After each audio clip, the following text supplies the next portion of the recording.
ഇങ്ങോട്ട് നോക്കിക്കേ. പാലാ മീനിച്ചൽ കാർഷിക ബാങ്കിന്റെ ഒരു അവാർഡാണെന്ന് ഞാൻ നിൽക്കുകയാണ്. അവിടെ പറഞ്ഞുകൊണ്ടിരുന്നതും അതിനുവേണ്ടി പോരാട്ടം നടത്തിയതും അന്ന് ഞാൻ ഓർക്കുന്നു. നമുക്കറിയാം, അത് മണിസാറും കേരള കോൺഗ്രസുമാണ്. പക്ഷെ അതിനുശേഷം ആ പ്രവർത്തനമൊക്കെ ഒരു തരത്തിൽ പറഞ്ഞാൽ എന്തുകൊണ്ടാണ് അത് കൊണ്ടുവന്നത് എന്ന് ചോദിച്ചാൽ, അന്നൊരിക്കലും കർഷക വിഷയം ഒരു പൊതുരാഷ്ട്രീയത്തിന്റെ വിഷയമായിരുന്നില്ല, അതിന്റെ അജണ്ടയിലില്ലായിരുന്നു. പക്ഷെ ഇന്ന് നമ്മൾ നോക്കുമ്പോൾ എല്ലാ സംഘടനകളും എല്ലാ രാഷ്ട്രീയ പ്രസ്ഥാനങ്ങളും കർഷകർക്ക് വേണ്ടി സംസാരിക്കും.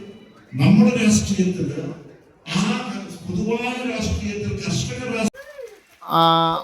അദ്ദേഹത്തെ അറിയാമായിരിക്കുമല്ലോ. നെടുങ്ങാട്ടിലുള്ള ഒരു സ്പെഷ്യൽ ഒരു കർഷകനാണ്. മാധ്യമങ്ങളിലൊക്കെ യൂട്യൂബ് ചാനലൊക്കെ ഇദ്ദേഹത്തെ കണ്ടിട്ടുണ്ട്. മികച്ച ഒരു യുവ കർഷകനായിട്ട് തിരഞ്ഞെടുക്കപ്പെട്ടിട്ടുണ്ട് 2014 ആ കാലഘട്ടത്തിൽ. അപ്പോൾ അദ്ദേഹത്തിൻ്റെ ജീവാനുഭവങ്ങൾ ഷെയർ ചെയ്യുന്ന ഒരു വേദിയായിട്ട് പറയുന്നതാണ്. കേൾക്കുക.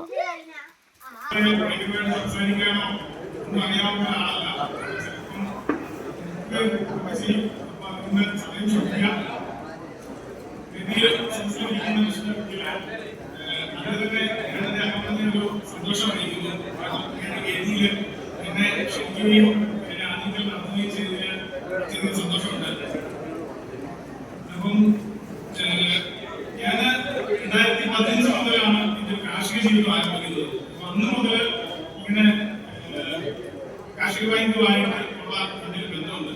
അന്ന് തൊട്ട് ഞാൻ ഇവിടെ ആളുകാരനാണ്. അപ്പം ഒത്തിരി സന്തോഷമുണ്ട്. ഇന്നത്തെ ദിവസമാണ് ഞാൻ അറിഞ്ഞത് ഇങ്ങനെ കേരള ബാങ്കിന്റെ സംസ്ഥാന അവാർഡ് എനിക്ക് കൊണ്ടുപോകുന്ന കാര്യം. അപ്പൊ അത് ഞാൻ സന്തോഷം തരുന്നുണ്ട്.